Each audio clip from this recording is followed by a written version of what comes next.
Une troisième grève, depuis le début de l'année qui pourrait être déclenchée par les employés d'entretien de la Société de transport de Montréal. Et cette fois, les conséquences seraient bien plus importantes puisque le débrayage aurait lieu tous les jours du mois de novembre, aux grandes dames, évidemment, des usagers. Lily Mercure.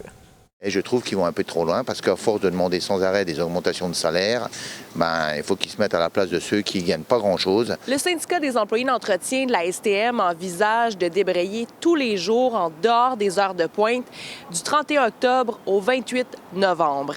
C'est le tribunal administratif du travail qui doit trancher au cours des prochains jours. Moi, j'ai des cours qui sont pas dans les heures de pointe. Fait que je vais rater l'école. J'aurais pas le choix parce que j'habite à Laval. Fait que j'ai pas vraiment d'autres moyens de venir ici. Ça commence à faire. Le syndicalisme, il faut qu'il soit fait autrement. Il faut rappeler que les demandes des syndiqués sont principalement de nature salariale. En parallèle, il y a une deuxième grève à la STM, celle des chauffeurs d'autobus, qui prévoit de débrayer les 1er, 15 et 16 novembre. C'est vrai que ça peut être dérangeant si j'ai une entrevue là bientôt, parce que d'ailleurs j'avais une entrevue là au mois de novembre d'ailleurs. Et c'est vrai que ça va m'embêter, mais bon, je prendrai une commune auto. Qu'est-ce que vous pensez des revendications des travailleurs?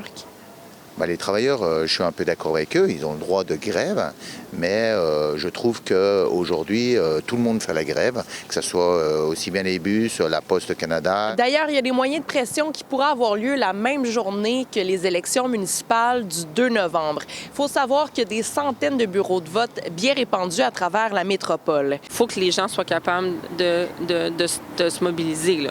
Il faut qu'ils soient capables d'aller du point A au point B, à l'école, au travail. On l'a vu, une grève, ce que ça peut avoir sur une ville.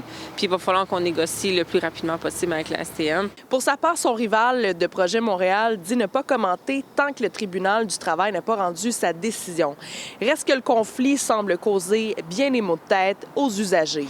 C'est sûr que le syndicat de l'entretien, CSN, ça commence à être un peu délicat, là, parce que d'annoncer une grève d'1 mois, on sait, puis en même temps, c'est pas un hasard, c'est parce que le ministre Boulay a fait passer une nouvelle loi, la loi 14, qui, à partir du 30 novembre, va vraiment changer les règles du jeu et va venir imposer des services, on appelait ça des services essentiels, mais maintenant, dorénavant, à partir du 1er décembre, c'est des services pour assurer le bien-être de la population. Donc, ce ne sera pas le même rapport de force, là. Si le tribunal administratif du travail autorise les moyens de pression pour les syndicats à la STM, ça pourrait avoir un impact indirect sur le REM, alors que l'antenne de Deux-Montagnes doit ouvrir le 17 novembre prochain.